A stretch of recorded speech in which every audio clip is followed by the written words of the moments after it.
we come together as different public health actors and we go away with new ideas. For me, that's a Gastein deliverable.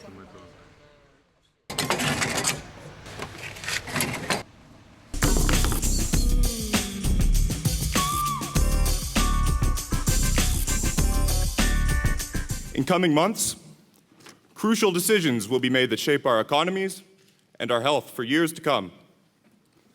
Despite initial signs of recovery in the financial markets, people are still losing their homes, people are still losing their jobs. In Europe, as incomes fall and inequalities rise, cuts in public spending seem inevitable at a time when people need help from their governments the most.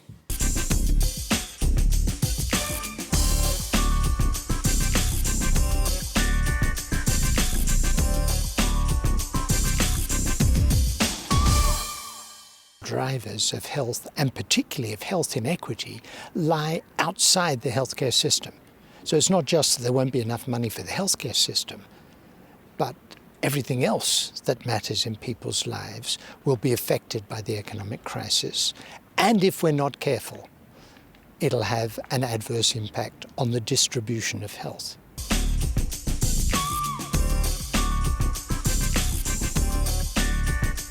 We, as politicians, we can't change the world. We like to think we can, but we can analyse the problems and see where we can help to manage and alleviate the way they affect people. And we need to be ready to help them through and to find ways they can find jobs and find self-respect and find active lives. We have to find the right balance between the system protection and the social protection. And while we talk about healthcare, health priorities, we should not forget that in the Council we have a big fight with the Member States trying to protect their national systems, while at the same time in the House, in the Parliament, and also in the Commission we are looking for priorities and for patients' rights. So what is the priority? We should once forever say what is the priority for Europe, the system or the social protection of the population.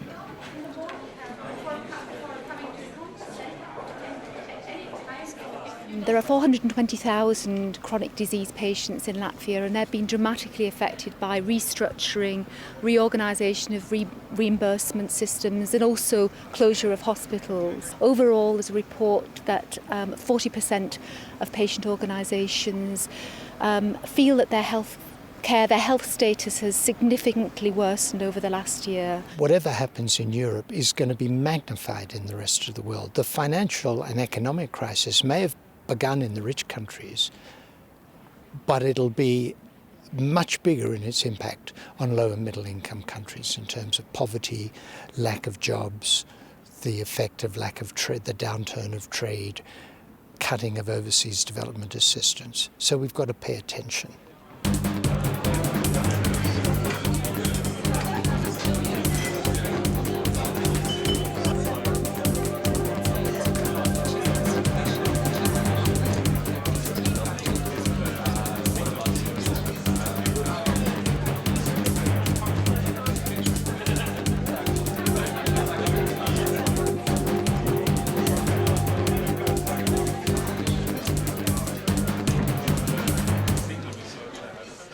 I think is key, more transparency, but also leadership. I think one of the reports from the Latvian community was there's a sense of short-termism, there's a sense of a lack of vision amongst the political leadership, and that has to change. There needs to be more courage, there needs more ambition and more real commitment to patients on the ground. Yep. It's a complex. This is a good one. No, it's a complex social process. It doesn't go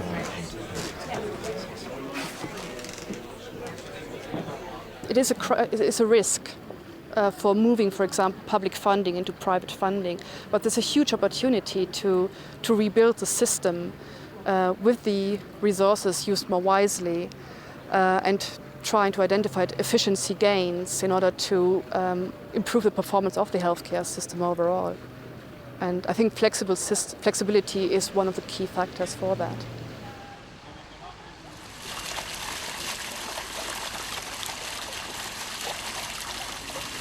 to build resilience into the system, one way is education, for instance, to learn of the natural laws of dynamic, complex systems. And this can be done very quickly and rather easily.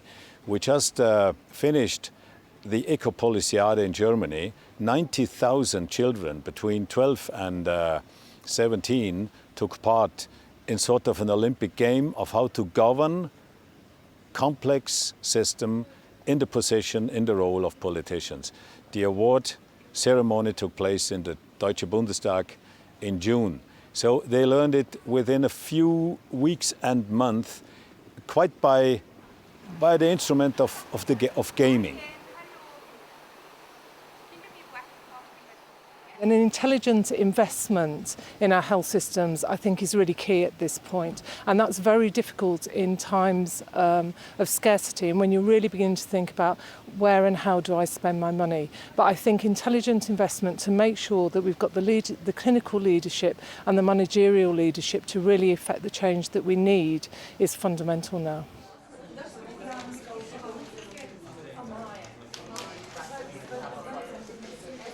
So I think that resilience for organisations comes from taking down the barriers.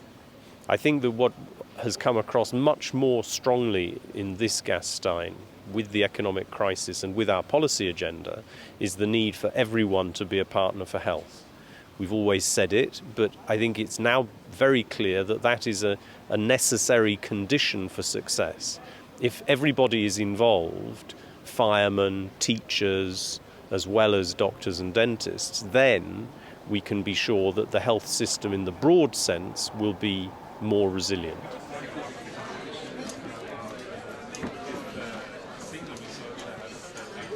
And so management's really critical in helping us get health systems to a place where we're really getting our maximum effectiveness and working in partnership with clinicians, looking at the services we provide, the treatments and the processes, and moving them from where we are to where we want to go. So really, in getting through this financial crisis, having demoralised or under-resourced or unhappy managers is really no way to get us through. But what's very exciting is that there's been a lot of creativity, diversity and creativity and innovation in mechanisms to deal with the negative impact of the financial crisis. We've seen ways to protect the budget, ways to bring additional resources, use those resources to protect the vulnerable through the insurance funds, for instance, some very interesting mechanisms to use additional funds, for instance, taxing tobacco, alcohol, and so on. And what we've seen as well, although this is a bit of a wishful thinking, unfortunately, is ways to use the crisis in a political economy way to push reforms on reallocating resources to areas we always wanted to do that, primary care, public health, and into doing more efficiencies, more value for money, using the recession as a way to push needed reforms to get better performance, more performance.